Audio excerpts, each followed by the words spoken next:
Good morning students. Honours physics fourth same में अपना एक पेपर है कंप्यूटर फंडामेंटल्स एंड प्रोग्रामिंग। इसके सेकंड यूनिट में मैथमेटिकल पोर्शन है, उसमें एक टॉपिक है न्यूमेरिकल इंटीग्रेशन।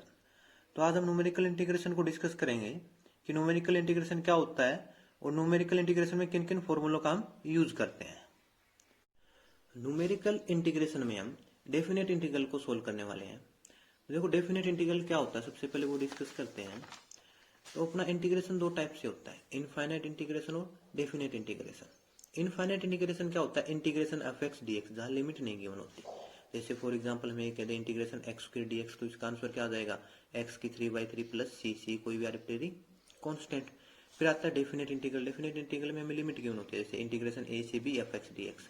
फॉर एग्जाम्पल हमें बोल दें इंटीग्रेशन 1 से 2 एक्स स्क्वायर डी एक्स, तो इसको सोल्व करेंगे तो क्या आ जाएगा, एक्स स्क्वायर का इंटीग्रेशन एक्स की 3/3, अपर लिमिट 2 लोअर लिमिट 1, फिर क्या होगा upper limit minus lower limit. इसको सोल्व करेंगे तो आंसर क्या आ जाएगा 7/3। न्यूमेरिकल इंटीग्रेशन में डेफिनेट इंटीग्रल जो भी फॉर्मूले हम डिस्कस करने वाले हैं वो डेफिनेट इंटीग्रल की इस डेफिनेशन पे डिपेंड करता है कि क्या होते हैं कि इंटीग्रेशन ए से B F X D X जो भी डेफिनेट इंटीग्रल है, इसकी डेफिनेशन क्या होती है कि हमें एक एरिया देता है। कौन सा एरिया, कि एफ एक्स जो भी करो है, एक्स इक्वल टू ए जो lower limit, X equal to B upper limit, और एक्स एक्सिस से जो बाउंडेड जो एरिया होता है वो कौन देता है हमें, डेफिनेट इंटीग्रल ए से B F X D X देता है। इसी पे डिपेंड होकर हम क्या बनाते हैं, अपने जो भी फॉर्मूले हैं वो बनते हैं। न्यूमेरिकल इंटीग्रेशन में हम डेफिनेट इंटीग्रल को सोल्व करेंगे, जैसे डेफिनेट इंटीग्रल ए से B F X D X. तो जो भी फार्मूले हम डिस्कस करने वाले हैं उनमें एक कॉमन प्रोसेस चलेगा कि जो भी हमें इंटरवल गिवन है ए से बी, उसको हम सब इंटरवल में ब्रेक कर लेंगे। जैसे यहाँ मैंने ए से बी जो भी इंटरवल था उसको एन सब इंटरवल में ब्रेक कर लिया। ए को क्या ले लिया, एक्स नोट, तो पहला सब इंटरवल क्या बन गया, एक्स नोट से एक्स वन। दूसरा सब इंटरवल एक्स वन से एक्स टू। फिर तीसरा सब इंटरवल एक्स टू से एक्स थ्री वाला। ऐसे लास्ट क्या बन जाएगा, एक्स एन माइनस वन से एक्स एन। तो मैंने जो भी अपना इंटरवल ए से बी गिवन था उसको एन सब इंटरवल में ब्रेक कर लिया। और हर एक सब इंटरवल की विड्थ कैसे निकलेगी, वो होगी एच। क्या हो जाएगा उसका formula, B minus A divide by N, N मतलब जितने सब इंटरवल में ब्रेक किया। जैसे इसको हम एक एग्जाम्पल से देखते हैं कि मान लो मेरे को ये गिवन है 0 से 8 एफ एक्स डी एक्स।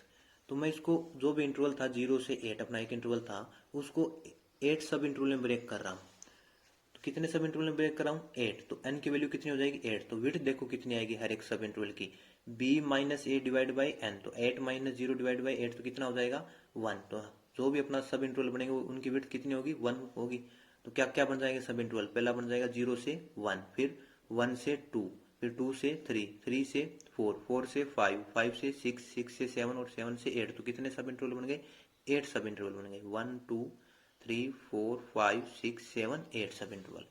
इसी तरह मान लो कि हमने 0 से 8 एफ एक्स डी एक्स ही था, तो इंटरवल था 0 से 8 और मैं इसको 4 सब इंटरवल में ब्रेक कर रहा हूँ। कितने सब इंटरवल में कर रहा हूँ, 4 सब इंटरवल में। तो विड्थ देखो कितनी बनेगी सब इंटरवल की, b minus A 8 minus 0 divide by number of सब इंटरवल 4। तो कितनी आई विड्थ 2। तो क्या सब इंटरवल बनेंगे 0 से 2, हर एक सब इंटरवल की विड्थ कितनी हो जाएगी 2 हो जाएगी। तो 0 से 2, फिर 2 से 4, फिर 4 से 6 और 6 से 8। तो कितने सब इंटरवल बन गए 1 2 3 4 सब इंटरवल बन गए। इसके बाद देखो कि x note, x1, x2, xn ये क्या होते हैं। तो x नोट क्या होगा कि जो लोअर लिमिट होगी उसको मैं x नोट दे दूंगा। तो a है यहाँ पे, तो x नोट को a दे दिया। फिर जो पहला इंटरवल बना x नोट से x1, तो x1 कैसे निकालेंगे हम, x1 होगा x नोट प्लस h जो विड्थ आई है। तो x नोट क्या था a, तो a प्लस h।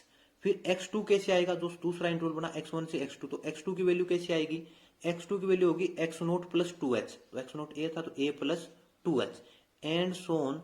एक्सन क्या हो जाएगा a प्लस एन एच। देखो x2 क्या था a प्लस 2h यानी x नोट प्लस 2h। तो एक्सन क्या हो जाएगा x nought plus N H, तो a प्लस एन एच। और यहाँ से a प्लस एन एच निकालूंगा तो क्या आ जाएगा b आ जाएगा। यानी जो x नोट क्या होगी वो लोअर लिमिट, और जो लास्ट एक्सन आएगा वो क्या होगी upper limit. x1 x2 x3 से निकालेंगे। जैसे यहाँ देखो कि x नोट क्या था 0, फिर x1 क्या आया 0 प्लस h, तो 0 प्लस 1 1। फिर x2 देखो क्या आएगा, x2 आ जाएगा अपना 0 प्लस में 2 इंटू 1 तो कितना आ जाएगा 2। फिर x3 कितना आ जाएगा 3, x4 और x8 कितना आ जाएगा 8।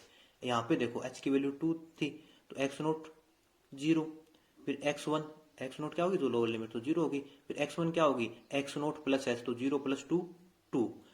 x2 क्या होगा एक्स नोट प्लस 2h, तो 0 प्लस 2 इंटू 2 4, तो 0 प्लस 4 4, x3 6 और x4 8। तो ये ध्यान रखना कि एक्स नोट तो हमेशा लोअर लिमिट, और जो लास्ट एक्स एन आएगा वो क्या होगी, अपर लिमिट। और ये निकालने के फॉर्मूले क्या चलेंगे, ये चलेंगे अपने कि एक्स नोट प्लस एच, फिर एक्स नोट प्लस 2h, फिर X nought plus 3h and so on X nought plus nx। फिर देखो आगे वाई नोट y1 yn क्या होता है।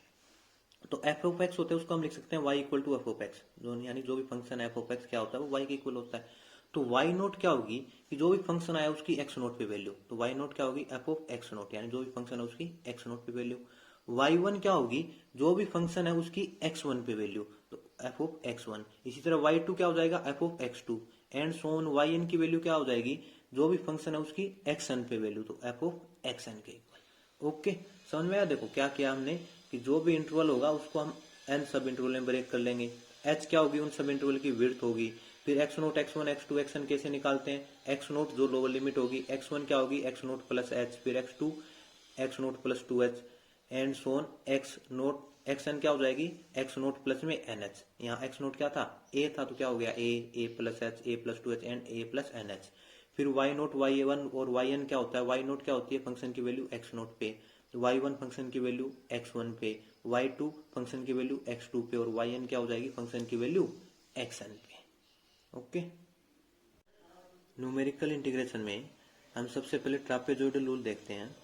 तो हमें कोई भी इंटीग्रेशन a से b f x dx definite integral given है, इसको ट्रापेजॉइडल रूल से कैसे सोल्व करेंगे। तो सबसे पहले वही कॉमन प्रोसेस, जो भी हमें इंटरवल a से b गिवन है उसको n सब इंटरवल में ब्रेक कर लेंगे, और हर एक सब इंटरवल की विड्थ कितनी हो जाएगी h। तो क्या आ जाएगा अपना x नोट क्या होगा जो लोअर लिमिट a, x1 क्या होगी x नोट प्लस h जो विड्थ आई है, x2 क्या होगी x नोट प्लस 2h, तो क्या हो जाएगा a प्लस h, फिर x2 की value a plus 2h and so on xn की वैल्यू क्या हो जाएगी x नोट प्लस nh, और x नोट क्या अपना a, तो a प्लस nh, और a प्लस nh यहाँ से सोल्व करेंगे तो वापस क्या आ जाएगा b। तो क्या किया मैंने, जो भी इंटरवल a से b था उसको n सब इंटरवल में ब्रेक कर लिया, और वहां से मैंने विड्थ निकाली h के आगे b minus A divide by n। तो x नोट क्या बन गया a x1 a plus h, x2 a plus 2h and so on xn a plus nh। फिर क्या निकालेंगे हम y nought y1 y2 and yn। y क्या होगा अपना जो भी फंक्शन है y equal to F of x, तो y नोट क्या हो जाएगा फंक्शन की वैल्यू x नोट पे, y1 फंक्शन की वैल्यू x1 पे, y2 फंक्शन की वैल्यू x2 पे एंड yn क्या हो जाएगी फंक्शन की वैल्यू xn पे। और जो ये y nought y1 y2 yn जो y वाली वैल्यू इनको हम ऑर्डिनेट भी बोल देते हैं। देखो ट्रापेजॉइडल रूल क्या कहता है, इंटीग्रेशन a से b F X D x की वैल्यू क्या होगी h/2, h जो भी विड्थ थी इनटू में y नोट प्लस yn यानी फर्स्ट और लास्ट का सम, प्लस में 2 इंटू में y1 plus y2 plus y3 and Son plus yn minus 1 जो बीच में बच गए उन सब का सम। तो क्या हुआ कि h/2 multiply y naught plus yn first और लास्ट का सम, प्लस में 2 इंटू में जो इंटरमीडिएट रह गए y1 plus y2 and Son plus yn minus 1 इनका सम। तो अगर इसको इस ऑर्डिनेट वाली फॉर्म में लिखें तो क्या आ जाएगा h/2 इंटू में sum of first and last ordinate, first और लास्ट का सम, प्लस में 2 into sum of intermediate ordinate, इन सब इंटरमीडिएट का सम। तो देखो दोबारा ध्यान से कि a से b integration F X D x trapezoidal rule से किसके इक्वल होगा h/2, h जो भी विड्थ होगी इनटू में sum of first and last y naught plus yn का सम, प्लस में 2 इंटू में जो इंटरमीडिएट बच गए उनका सम y1 plus y2 plus and Son plus yn minus 1। ये होता है अपना ट्रापेजॉइडल रूल।